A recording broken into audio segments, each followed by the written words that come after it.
everyone, and welcome to a brand spanking new episode of the StudioMEcast. I'm your host, Peter J.S. Regan, and today I have a guest that I met at the Cannes Film Festival. But actually, I saw his face before that because he's a fellow 48er, much like myself. In fact, he performed in the winning film of the London 48-hour film project, which got Best Picture there, and also cinematography at the London 48-hour film project. And of course, that film was excellent, performed very well at Filmapalooza, and was one of the 10 selected to go to the Cannes Film Festival Short Film Corner, where we were able to meet in person, and we started talking, and then I, after a few minutes, knew that Jordan had to be a guest on the podcast. He is an actor, but of course, like many great actors, he is a writer as well. And we're going to be talking about that, including some of the projects he's done, what he's in right now, and what he's working on. And one of the films that he completed recently is a short called The Turn of the Screw, which we'll have the trailer for you at some point in this podcast, maybe for a halfway point break. It's very good. But without further ado, please join me in welcoming Jordan Wallace. Jordan, thanks for joining the podcast today. No problem, Peter. Hello. Yes, we met in Cannes, and that was a very exciting, fulfilling, euphoric. It was a crazy experience, man. It was just, the minute I got off the plane, I've never been to anything like it. And it was a taster of what's to come in the future if we keep pursuing this wonderful and crazy business. But yeah, it was a pleasure to meet you, man. We had a vibe straight away. It was good. Yeah, it was great. The 48 is like a microcosm of filmmaking, like just it's the essence of filmmaking ramped up for a lot of people. Like, not that it isn't usually that fast at some levels, but the idea of inception to completion is crazy. But for an actor, where, you know, being able to spend time with the part and the role is such an important part of that craft, you got the role, I'm guessing. Well, actually, why don't you tell me a little bit about when you first got a script or the role for the 48? Because, like, how much time did you get to spend with the script before the first shot? Spending about 30 minutes with the script initially, and I remember speaking to Liam Abbott, who's the director of the project, and he said to me, look, it's going to be a stressful day, it's going to be a busy day. If you got any additional things to bring in for the characters, please let me know now. We'll make any adjustments. We'll go purely off how it feels. But I didn't have much time to go over the script. Literally, I was given it, and then we was filming it pretty much straight away. So yeah, it was exciting. It was exciting, stressful, but I find when you're on set, that's how it is. That's how it is. So if you can survive, you can produce excellent, high quality work in that kind of pressure. When you go out there, it should be easy, right? But yeah, it was a good experience. I really enjoyed it. And normally we have weeks to do preparation, where you can do emotional recall, you can apply circumstances and events and all different kinds of characterization work. But initially, when I got the role, I was meant to do a Zoom audition with Liam, but because of the fast turnaround, and he saw me and he wanted to have me straight away, he took a chance on me, literally, because for whatever reason, he was unable to have this Zoom audition. So he didn't know what I could do other than seeing my showroom scene. So Liam was pleasantly surprised when I turned up, because he didn't know what to expect. Obviously, he saw me produce good work previously, but of course, we didn't have a chance to do the Zoom audition to kind of get chemistry and stuff. But when we was there, we became best friends anyway, so it was good. But yeah, it was a very, very crazy experience, man, honestly. As a director, I'm always really impressed with, like, I still freak out about when actors are able to perform well together with great chemistry, and a lot of that can take a lot of time to get to that point with a co-star. But immediately in The Last Union, you get a sense of the weight of the relationship between you and your co-star, and that's something also that in the trailer for The Turn of the Screw, where it seems to be you and another gentleman who are the predominant roles in the film, and immediately you get, like, just in that trailer, you understand exactly what the situation is, what the dynamic is between these two guys, and you both are already working off of each other so well, just in those little snippets of the trailer. How do you go about working well with another actor in that way? That is a good question. Again, I say quite often, but there's always a level of unpredictability. Obviously, it's favorable to bounce off someone else and have chemistry, but there may be situations where there isn't chemistry, where you just don't get along. That's just the way it is. As humans, we're not always going to get on with different people. We have to work and create stories and create truthful stories as well in this situation. But normally what I do is I look at someone and I try to create an imaginary circumstance. So if I see someone, I will try to link that to someone I know, and then I can fully go for it. Sometimes there's connection with the person is great, and you can bounce off them. But there's been times where I've had to do intimate scenes, and of course you can tell when someone's acting, right? So yeah, it takes practice, but you have to sort of focus on the good bits and take the attention off yourself and fully focus on the other person, and literally find and discover truthful responses, truthful feelings, and you'll be surprised what you do. I think that's one of the things that can be so interesting about acting is, on the one hand, it's a performance, but as you said, like, you're focusing on the other people in the scene so much of the time. Not like you're tone deaf to what you're doing, obviously, but it's, having that target for your character. That's an interesting technique you brought up, of imagining the person in another situation outside of the character, outside of the script even. Is that something that, just even getting away from acting for a second, is that something that you've ever done just in daily life to, I don't know, connect or empathize with other people? Yeah. I've recently started doing the Meisner technique. There was a acting teacher called Sanford Meisner, and his methods they kind of deviated from Chekhov and a few other actors that had all these different techniques in theatre. And his technique was based purely on the reality of doing stuff, of performing under imaginary circumstances, but with complete truth. And the reason why this relates to life is because that technique encourages you to be present. It encourages you to look at things, to really examine things, and really do what the character would do in a script. So when you go back into reality, you become a little bit more sensitive to your environment. You try to not be on your phone as much. You try to engage in conversation and just let things flow. And I find in our generation as well, we're always on the phones, man. Always. I'm completely guilty of this as well, much like everybody else. So learning this technique, yeah, it definitely transcends into life, man. It's made me more present. It's made me more aware and grateful. And today, didn't have a bad day, but a few bad things happened. But it's all good. It's all good. Thing of, being always on your phone. My phone will tell me how much time I spent on my phone, like, every day on average, and that's made me reevaluate how much time I have to do stuff. For sure. Yeah. No, man, I think it is quite scary, really, because if you look at the screen time on your phone, dude, sometimes I'll be on my phone for 10 hours, 11 hours, and I think to myself, wow, you can get so much stuff done.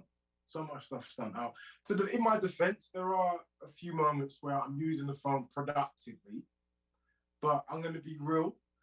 Yeah, there's moments where you're on Instagram looking at silly videos and silly things and stuff. So yeah, the screen time feature is good. It is good. I was thinking about how on phones, it's like a lot of the time I realized I was tricking myself into thinking I was being productive with stuff, where it's sort of like, it kind of hit me that, the point of everything online is to keep you online as long as possible. Yeah, pretty much. It's like workout videos online, for instance, aren't there to help you work out. They're there to help you watch more workout videos, And so, in that way, I want to ask you, outside of anything having to do with the screen, whether it's like outside of YouTube, outside of you know Netflix, all that, even outside of video games, Mhm. what are things that you do that or have done that inform or inspire your acting and writing? Um, I love bodybuilding. I love going to the gym. I find the reason why that leaks into acting and script writing is because sometimes I have to go to the gym and I have to do a grueling, painful session, and I have to sometimes train to failure, essentially, to push myself past any physical or mental barrier. So I find putting myself under those conditions, which is quite strenuous and brings a lot of discomfort, that makes me more resilient. So when I have to sit down and focus on a script, sometimes it can be quite painful to sit there and try to get the creative juices flowing and stuff. But going to the gym really helps me have structure in my life, and it helps me be really, really disciplined. And I'm a massive, massive gym goer, man. I love to go to the gym. That makes me so happy. I think most of the people that I like, most of the people that I know who have something about them that I want to employ in my life more in some way, they all have a couple things in common, and one of them is being physically active. It's so I think that physical health. A lot of people, I think, will dismiss how much that can help, like Definitely. your mental health, your creativity. It's Mm, like, so that's good that you've got that on lockdown for everything yeah. that you're doing. Going more into your writing, so you've been, are you writing predominantly, are you working on a screenplay? Do you work on a lot of screenplays or books or stage plays? What kind of things do you write? Wrote, I've written a few screenplays, but again, I'm very, very. I discovered writing in lockdown, in quarantine, when 2020, when everything was just closed and stuff. That's when I began to write a lot of scripts. And I recently reconnected with a friend. So we've been bouncing off each other, a friend from drama school. And we've been bouncing off each other, throwing ideas around. He's a lot more experienced than I. So one day I hope to create these pieces. But right now, after speaking to him, there's still a lot to learn. There's still a lot of stuff to learn. But I've written a few scripts, but writing's hard, man. Writing's not easy. It's not easy. It's not easy. And I recall you speaking about your project. Your project. Am I allowed to say on the podcast, or should If you say anything that I need to cut out, I'll cut out, but go for it. Let's see what happens. I? Yeah, I recall you having a project about Native Indians, and American Indians, and yeah, you told me that you went into complete depth. You met people, and then you put the facts that you obtained from these interviews with these people, as well as their background history, into the script. Just shows you what goes into it. Yeah, you can make a script that's completely fictional and make believe and not true, but I find the most truthful pieces, they seem to be the most interesting ones, don't they? They seem to be the ones that people want to watch because, number one, it actually happened, and number two, it's normally really, really cool. But yeah, script writing is it's intense, man. It's definitely another world, another world. So I'm excited to learn more about that. Have you found that writing has either improved or changed the way that you approach acting? This is the thing, you see, because where I went to drama school, we was always told that sometimes the writer can make it harder for the actor. Sometimes the way they write and the way you perform it can be completely different sometimes. Um, but yeah, it's definitely given me more of a rounded understanding in how to behave, and more depth, if you will, for context of what dialogue in the scene is, because you have to write it and obviously create it. So from that perspective, yeah, it's provided more depth when I perform at times, because I can now think how a writer would sometimes. We haven't talked about this yet, I don't think, but I assume you've acted on stage before. You've been in Yeah. plays, that kind of thing. So a lot of times people will, maybe someone listening to this hasn't listened to all the interviews I have, but I keep hearing actors who have done screen and stage. I keep hearing them getting asked, like, oh, what's, the difference in acting, all that. And at this point, I think, yeah, we're not going to go over that. I'm going to ask you a slightly different question. Okay. Have you noticed a difference, like an underlying consistent difference between stage directors and film directors?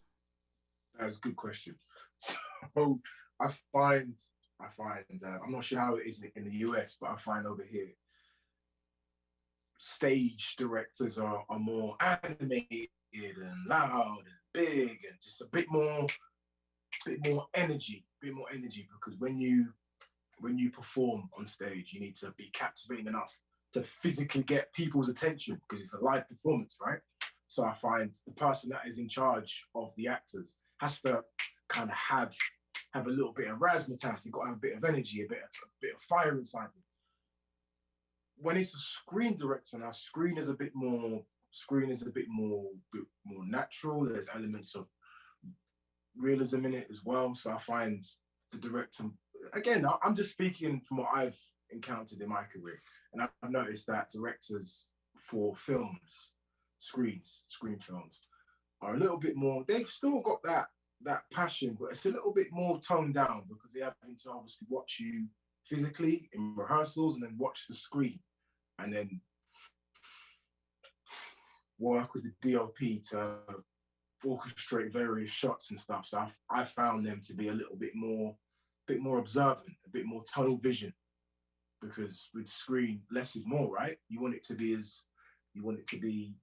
real. And when you're doing a play on stage, the director will stand in the back and be like, I need to feel your performance. I need to see your body move. I need to feel your voice. So it's just, there's a different energy completely in the way they behave. So definitely. That's a really interesting observation. Obviously, as you said, this is the experience you've had, but now that I kind of think about the experiences I've had with stage and screen myself, I'd say that for the most part, that's been true for my experience as well. I didn't ever make that connection, but now that you mention, I'm like, oh yeah, that reminds me of this and this. So that's an interesting observation to bring up for that. When you're so let's talk a bit more about some other projects that you've had. Obviously, we've mentioned The Last Union for the 48, and we mentioned The Turn of the Screw, which is a short film that you're in. And for a moment, actually, just for our audience at home, let's just take a short break and cut to that trailer right now. Enjoy.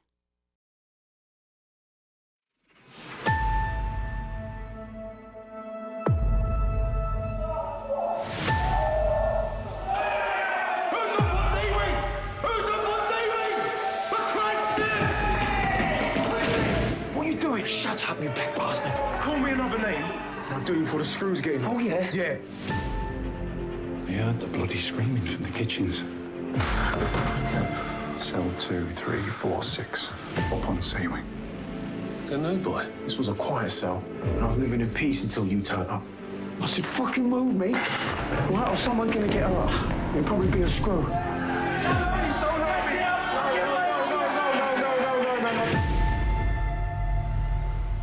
Well, gone fucking done it now, haven't I?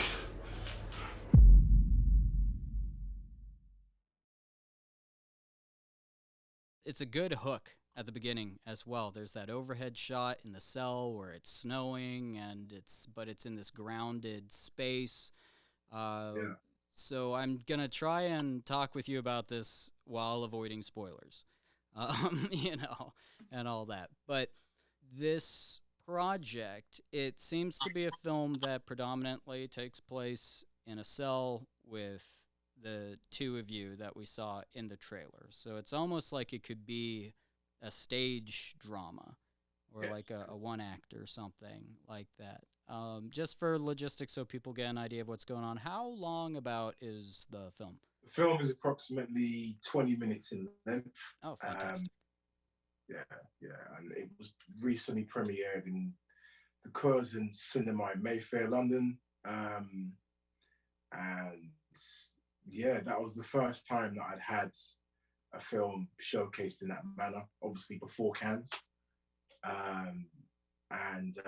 Seeing it on the big screen, it's very difficult to watch yourself. It's really hard as an actor to watch yourself, because you will reminisce and you'll think, man, I wish I did this, or I wish I did that. And you will be your worst critic. And even the great actors, they enjoy the film process, but they don't watch themselves. So they're happy to make a film and do all these different things, but when it's time to watch the movie, they don't want to watch the movie. And, even though it was a good body of work and I'm proud of it and I'm happy with it, it's still hard to watch yourself, man. It's still hard. Honestly, still very difficult. But not that I wouldn't trust an actor who didn't agree with what you just said about not being able to watch yourself, but that's something that I've found when an actor feels that way. It makes me kind of appreciate, oh, this person really loves the actual doing of it. They're not just about, like, wanting to be famous or like the end premiere side of it. Like, they actually love the act, like the craft of acting, which is so vital to that. Because I think with acting, with almost any profession that has a lot of eyes on it, okay, there's a lot of people who, I think some of them will get into that profession or try to get into that profession more because there's eyes on it than the thing itself. And sometimes it takes them a while to realize that. I'm not even saying that's necessarily a bad reason to start doing something. But I think I've mentioned on this show before with other guests that, when you and I were younger, the archetypal dream job was being a rock star. Like, people say, like, oh, you're going to be a rock star, all that. Now, apparently, I've heard with the younger generations, it's, oh, what do you want to be? Oh, I want to be a Twitch streamer, because that's like so the big famous thing that everybody's focusing on, at least a lot of them with their peers. Not to make huge generalizations, but I guess I just did. But when someone gets into acting and they can't stand, like, seeing themselves later, and because that's such a common thing I hear all the time from actors, is being unable, even like some of the higher profile actors out there. I know Johnny Depp has said, like, he hasn't watched, like, most of his movies. He doesn't even go to some of the premieres, which blows my mind. I'm like, they're great movies, man. You should see Pirates of the Caribbean. It's awesome, But yeah, so this project, as you said, I remember you were telling me about it at Cannes. This was a really big sort of step up for you in your career. And this has been a big year for you with this film, getting to go to Cannes. And before we started the podcast, you talked about you haven't stopped, but you've been taking a second to sort of regroup and reapproach what you're doing. Why don't you tell us why you did that, or why you're doing that, and how you're going about it and what you hope to get from it? So, like, why did you do it? How are you doing it? Where are you hoping to get? Cool. Excellent question. So this acting thing means a lot to me, and it's more than watching movies and being on stage and being rich and famous. Don't get it twisted. I'd love to be rich and famous. I'd love that, and I see that. But for me, it's an art form. It's a craft, and I've been in this space now, been blessed to do this for 5 years now. And much as you said, it's been a very great year. It's been a good year for me and you, going to Cannes and this film being shown, and it's going to go on the circuits and stuff. But yeah, this means a lot, and this has made me a better person. It's grounded me. It's made me more focused. And yeah, it, it's all about truth, and it's all about capturing people's imagination and bringing joy to people and telling stories. That makes me happy. And I decided, because before Cannes, I was applying for so many different films and projects, and I was just really going after it. And that's good, right? It's good to be aggressive, and it's good to pursue, and it's good to chase something with full intention. But you never stop learning. We all learn something different. We all learn things in the 48 Film Festival, and you learn things in a short or a feature film. You're always learning stuff. And I thought to myself, let me just take a step back, because I don't know it all. I don't know it all. And there's still a lot of things for me to improve on. And I spoke to an actor called James Alexandru, who owns a acting school at Actors East, in Dalston, called Actors East, sorry. And he recommended the Meisner technique, which I briefly described before. And that has opened me up, if you will, because where this means a lot to me, it's a slow burn. So it's not necessarily about becoming rich, famous, getting a blue tick on Instagram and getting 1 million followers. I love that. And I do see myself having that success in the future.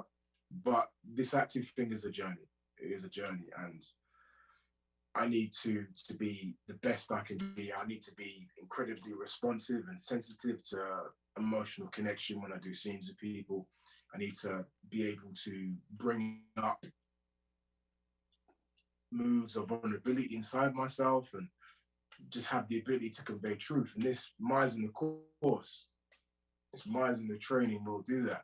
Already it's made me really, really hyper aware. And the class is super intense, where you do an exercise called repetition, where one person stands here and another person stands there, and you repeat a phrase.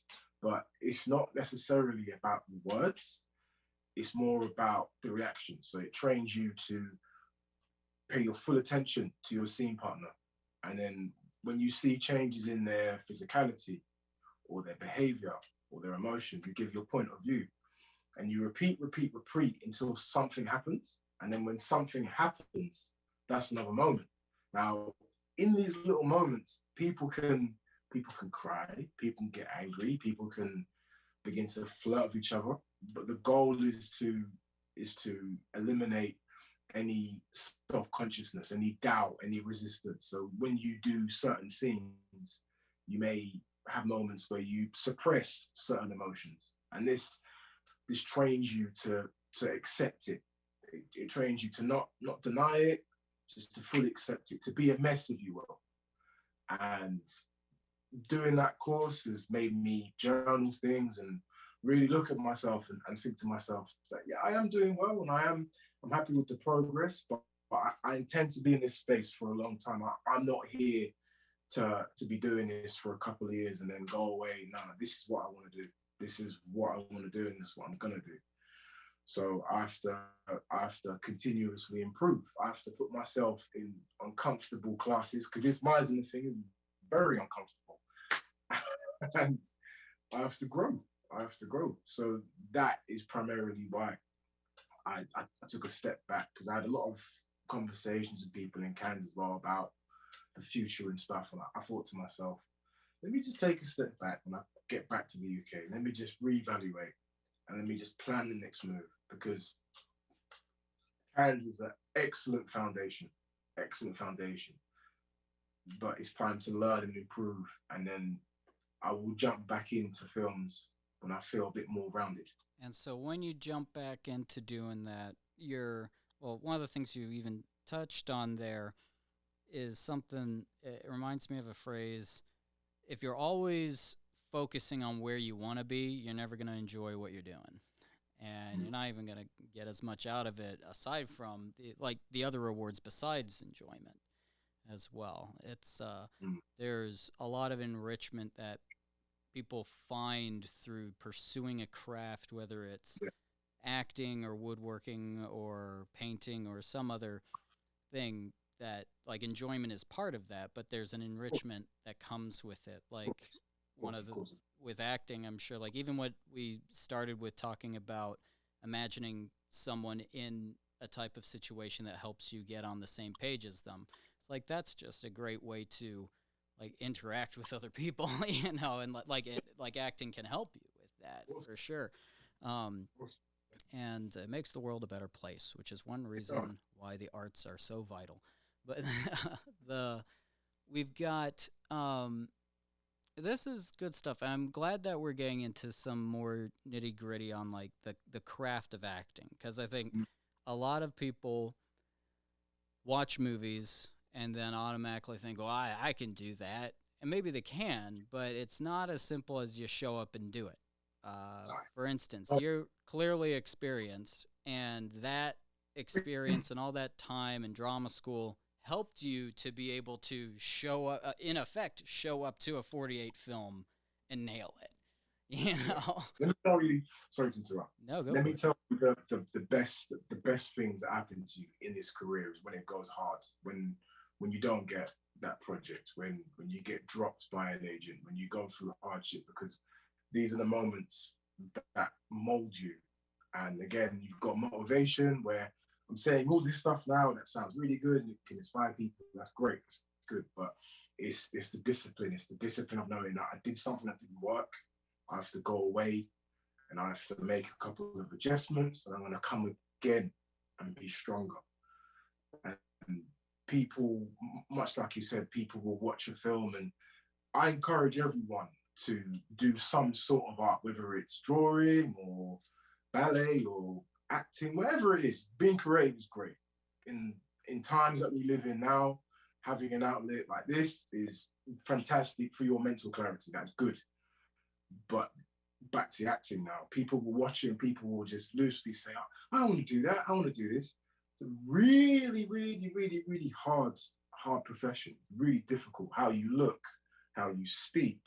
You black, you white, you British, you American, can you do all these different things? Like it all matters.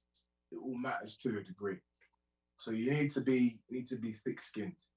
Like even for yourself, directing and writing, it's not just because you're on the other side of the camera, it doesn't mean you're not scrutinized as well.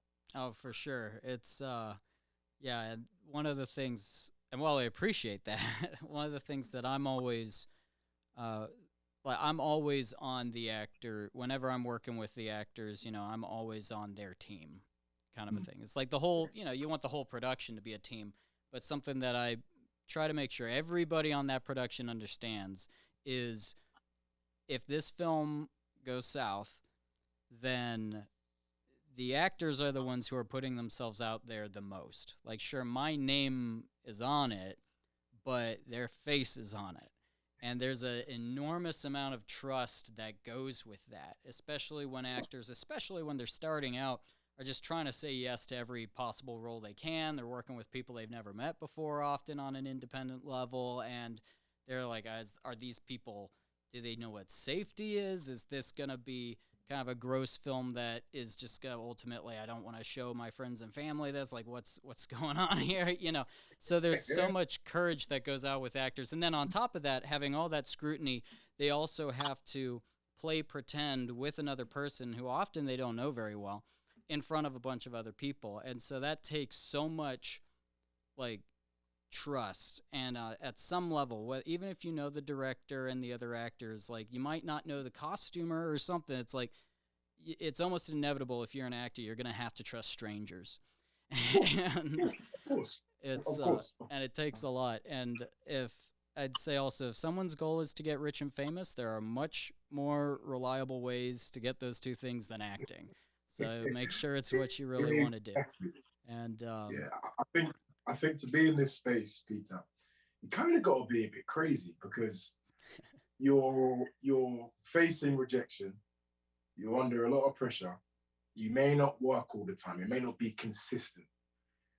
On top of that, the audience, anyone that pays to watch your film or anyone that discovers your film on YouTube or Vimeo, whatever it is, and they watch your content, they have an opinion. They have the right to have an opinion because they are the consumer, right? And it can be a good or it can be a bad. That's just the way it is. So again, the people that be successful, and success isn't necessarily being rich and being famous. Success for me is consistency, because each time I go onto set, I've made it. That is my happy place. It's just being on set, being with the DOPs, the director, the producer, the makeup artist. I want to be on a big, that makes me really happy. So I'm confident that the glitz and the glamour and the fame, all that stuff, I'm confident that will come, but I'm beginning to realize that this is a process, this is a journey, and you must celebrate your wins, no matter how big or small they are. If you write a script, that's a win. If you get a tiny bit of information to put inside that script that makes it take a completely different direction, that's a win.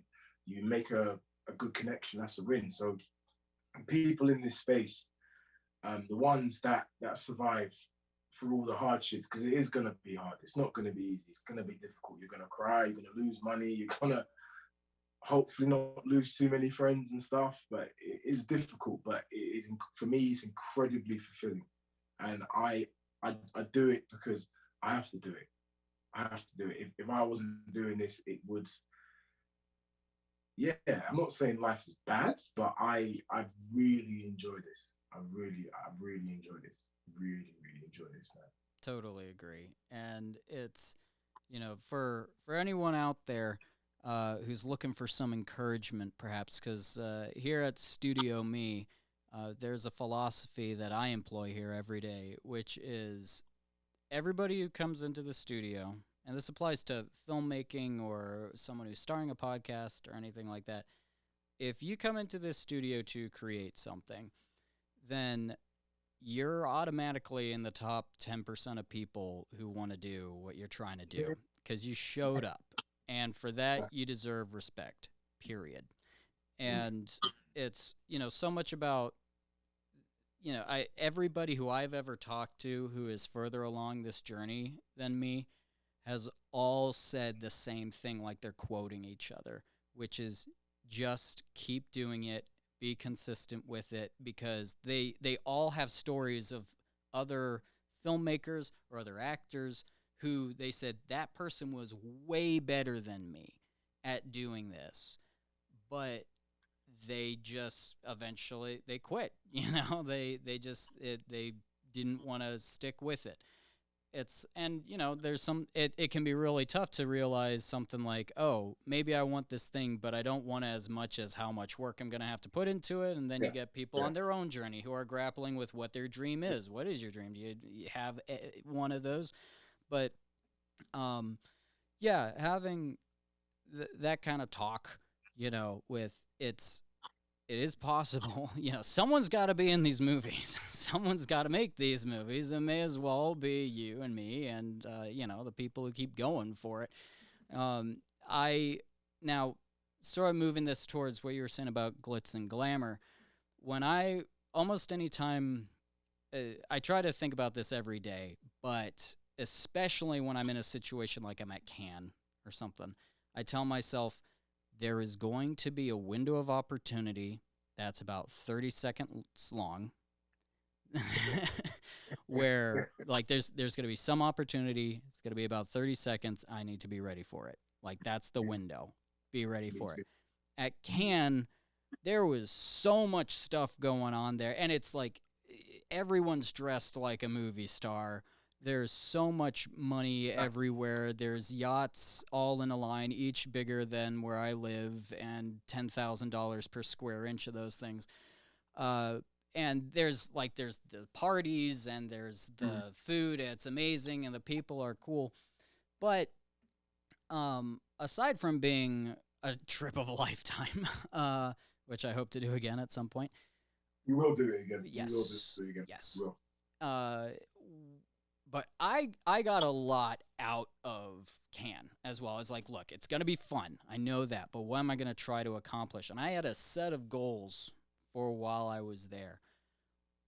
For someone who's thinking about going to Cannes, who hasn't been before, with your experience, what is something that you think they could get out of it that might help them along their journey? I think eliminate any outcome, any perceived outcome in your mind. So when I went to Cannes, blank slate, thought to myself, I'm going to go there. I'm going to speak to as much people as I can. I'm going to eat as much food as I can. The focus is always going to be on fun because I want people to see my true, authentic self. I don't want to force anything. I don't want to be thirsty. I want to just have organic, meaningful connections. Like me and you are speaking now, and again, we're literally picking up from where we was in Cannes. That's how it feels. So when I went to Cannes on the plane, I was a bit on the plane from London to Cannes. I was like, wow, I'm really going. I kind of felt a little bit tense. Like, and much like you described that, I wanted to accomplish this. I wanted to get meaningful connections, and I thought to myself, you know what? I don't want to force anything. So I just want to go there and just be the best me. Yeah, I'm gonna be a bit active and, you know, position myself in areas where certain conversations can happen. Of course, I'm not gonna stand there like a donut.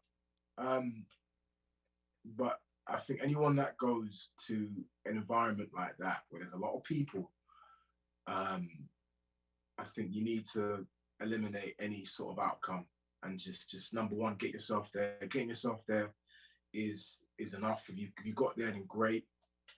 And literally just bounce around and just be yourself, be nice, speak to people, get vibes of people, and enjoy it. It's fun, right? It's fun. But I know Cannes there was moments where it does get a bit tense. It does, and it does begin to feel like a competition where you speak to people and you say this and they say that. No, it's not a competition. It's not about who's done this, who's done that. But we're all here to socialize and have fun and connect in a truthful, authentic way and support each other, right? You know what I mean? Of course, not everyone thinks like me, and that's fine. That's okay. I don't expect anyone to share my mindset. That people are allowed to think how they want to think, which is why when you go there, you don't aim to speak to loads of people. You aim to create meaningful connections. If that's one or two people, then great. It's better to have that than to have spoken to 50 people and get 50 emails and 50 numbers and doesn't mean anything. You know what I mean? So, but I think my advice for anyone that can is just get yourself there and enjoy it. Like next year, even if I've not got a film on, I will be going there again. I'll be going there for the whole, is it month that it runs for? Month? Oh, I think it's 2 weeks. 2 weeks, sorry, 2 weeks, yeah. It might be a little longer than that. I was there for the last week of the festival. Cool. I think something I'm going to do differently next time. Obviously, I was there for, the 48, the short film corner stuff. But next time I go, one of the things I'm going to make sure to do is if I can't show up for the whole thing, I'm showing up for the first week. Because at the end of the last week, everything really tapers off. I really feel like it starts strong. It doesn't build up as it goes. Like, it starts strong, and then by I think it was Thursday or Friday, most of the international tents were empty, or practically no one was there for some of the areas that the March to Film shuts down as well. But I think what you just said about how you went into it, but with you know what, I'm not going to try and force anything. I'm just going to, I'm going to have fun. I'm going to, connect with people. I'm not going to stress it too much. I think that really speaks to what a lush crop of opportunity for all kinds of things is just around at Cannes. Even if you don't have a strong directive for what you're trying to do, it's so easy to come away with more than you went there with in some way, just with your experience.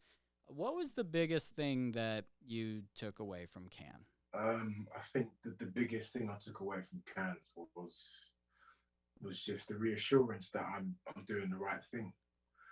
Sometimes it's nice to it's nice to see things go right. Even though, yeah, we both make good projects, and we both make really, really good content and stuff. But yeah, I think that it's nice to experience something like that just reaffirms that I'm doing the right thing. I'm doing the right thing, and yeah. So for me, it's just and plus to see other people's films as well. I was pleasantly surprised actually to see on the big screen. But yeah, that was the biggest takeaway, was just the reinforcement that I'm doing the right thing. But the only bad thing about Cannes was that it had to end. That's the only bad thing, man. That was it. Just I was only there for 4 days, and I'm still high from it. Yeah. I still think back about it, I'm like, that was amazing. Like the whole thing. It was crazy. While I was going there, I was like, oh, this is probably going to be one of those events in my life that I remember forever and talk about forever, and I'm going to have stories from this. Like, and it totally was. It totally was that. But I totally agree when you said the best thing you took away from it was I'm doing the right thing. That was my pleasant surprise, being there and talking with people and seeing the films and all that. I'm like, yeah, if I keep doing this, I'm on the right sort of trajectory. Exactly. And that's so affirming, because so often we get into people get into this field and they just know, I want to do that. I don't know how it's done, how to get there. I know I want to do that somehow. And sometimes we're right about that. And so when you see, but then getting to that point where you have an understanding, it was just really affirming to say, oh, I have an understanding now, like affirmed. Like I thought I knew what I was doing, but I was right, and that there's that, just that affirmation of being at Cannes and meeting people from all around the world, which you get at Filmapalooza as well at the 48. But at Cannes, it's just massive. It's like, I think 100,000 people come in for that festival, and they're pretty much all in the same area. Everybody that I saw was totally happy to talk about whatever. It was so easy to talk to everybody. It's like I'd be anywhere. I'd look over and be like, hey, what are you doing here? And they just, oh, I'm trying to sell this film, or, oh, I'm in this thing. They're like, where are you doing? I'm like, well, first off, I'm just super happy to be here. And then I talk about the 48, and man. I think Cannes, networking, it's not. At times, I think when you're self-conscious about it, because networking is, let's be honest, it can be a bit daunting to some people. Some people could be a little bit like, wow, I have to speak to strange people, and I don't know, oh my God, this is crazy. But again, the more you do it, and the more you realize that I'm not gonna die. They're here for the same reason I am. And if anything, they probably feel how I feel. They probably feel just as tense. And I'm happy that I went by myself. I love that. I love the fact that I went alone, because obviously my team was there from the 48, but there were moments where I just walked off and just went to events by myself. And that forces you to communicate to humans. You can't stand there and just be like, I'm by myself. No, you need to, obviously not force it, but when you go out and you venture alone, there's a bit more urgency to kind of communicate. So I'm happy I did that. But yeah, this networking thing is like a muscle, man. It's just, you kind of got to keep it strong. You know what I mean? Yeah, you have to keep pumping it up and stuff. But again, I think for that sort of thing, aim for meaningful connections. Like I said, aim for meaningful connections. Don't aim for loads. Aim for meaningful connections. But yeah, Cannes was. Cannes was amazing. Meaningful connections.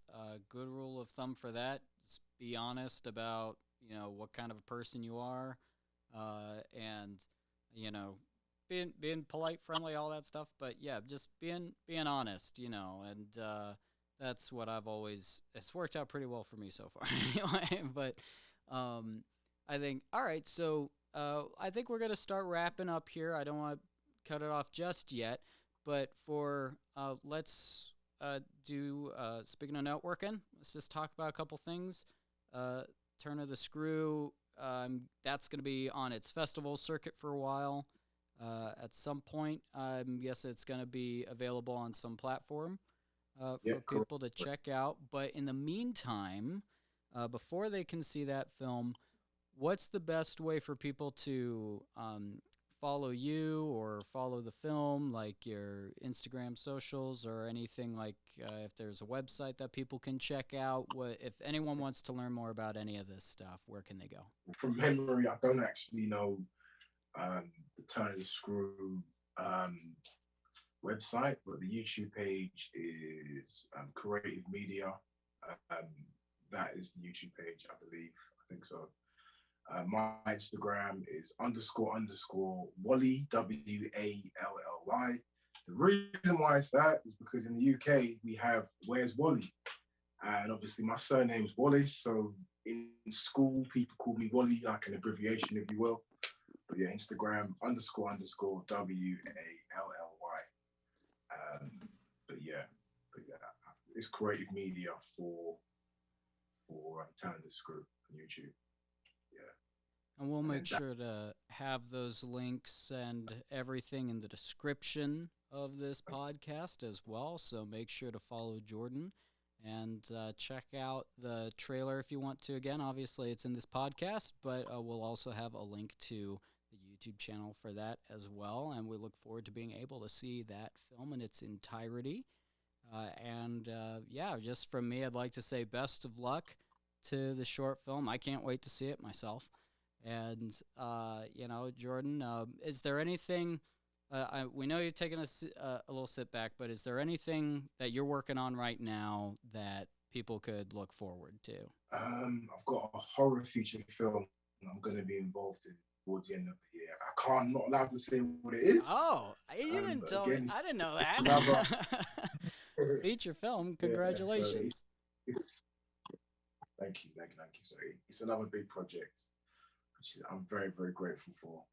It's a shame I'm not doing it now, obviously, but it's going to be towards the tail end of the year, so I've got that to look forward to. I've also recently did a short film called Black Money, which is about Somalian refugees in the UK, and it basically showcases the story of a Somalian man that is an alcoholic, and it shows you just the dysfunctionality he has in his family life. So that's going to be a really, really cool movie as well. That'll be released shortly. A short film, but it should be quite solid. But yeah. Well, thanks a lot for letting us know about that. Thanks a lot for joining me here on the podcast. Especially when your feature's ready for a little bit more talking about, make sure you reach out to me so that we'll have you on again and we can talk about the film a bit more, and that'd be really cool. So, well, thanks again. Thanks again for joining me here for this. I'm really glad we got to reconnect after Cannes. I've been looking forward to this conversation, and thanks a lot. Thank you, Peter. Thank you, man. Nice.